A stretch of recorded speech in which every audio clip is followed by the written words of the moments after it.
आज हम लोग इस वीडियो में बात करेंगे महाकवि दंडी के बारे में कि दंडी कौन थे, उनकी कौन कौन सी रचनाएं थीं, उसको आज हम लोग इस वीडियो में देखेंगे।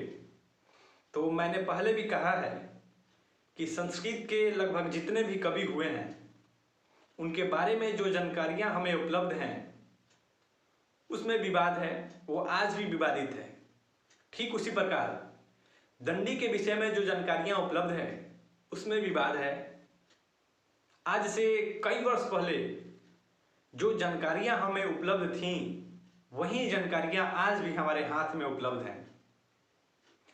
ना तो आप स्पष्ट रूप से दंडी के विषय में चर्चा कर सकते हैं, ना उनके जन्म स्थल के बारे में, और ना ही उनके जन्म के समय में आप चर्चा कर सकते हैं। अगर संस्कृत से इन चीज़ों को नहीं हटाया गया तो आने वाली जो पीढ़ियां हैं वो असमंजस में पड़ जाएंगी। खैर, हम अपने विषय पे आते हैं। तो आज हम लोग बात करने वाले थे दंडी के बारे में। तो दंडी के जीवन के संदर्भ में कुछ जानकारियां अवंती सुंदरी कथा में उपलब्ध हैं, जो कि दंडी की ही रचना है। इसके अनुसार भारवी के पुत्र मनोरथ, और मनोरथ के 4 पुत्र थे, जिसमें वीरदत्त जो थे वो सबसे छोटे थे, तथा वीरदत्त की पत्नी गौरी थी। इन्हीं वीरदत्त तथा गौरी के पुत्र महाकवि दंडी थे। बाल्यावस्था में ही दंडी की मां की मृत्यु हो गई, तथा जब दंडी 14 वर्ष के थे तो इनके पिता के भी मृत्यु हो गई।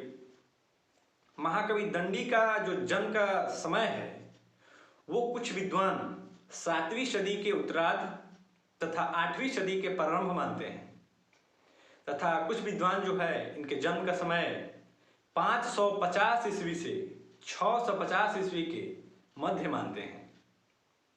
भारवी के चौथी पीढ़ी में दंडी का जन्म हुआ था। अगर दंडी के जन्म स्थल के बारे में बात करें तो कहा जाता है कि इनके जो पूर्वज थे वो कुछ समय गुजरात में रहे, उसके बाद वे कांची नगरी में आकर के बसे। दंडी जो थे वो गद्य के कवि माने जाते हैं। प्राचीन समय में कवियों या साहित्यकारों को राजा जो होते थे वो अपने यहाँ आश्रय दिया करते थे। तो दंडी के जो आश्रयदाता माने जाते हैं वो हैं पल्लव नरेश, तथा दंडी के पिता का नाम वीरदत्त, उनके माता का नाम गौरी। अगर दंडी की रचनाओं को बारे में बात करें, अगर दंडी की रचनाओं को देखें तो उनके मुख्य रूप से 3 रचना है। सर्वप्रथम 10 कुमार चरितम, तथा दूसरा है काव्यादर्श, और तीसरा है अवंती सुंदरी कथा। देखिए, कवि के जो परिचय होता है वो उसके जन्म समय और जन्म स्थल से नहीं, उसके रचनाओं से होता है।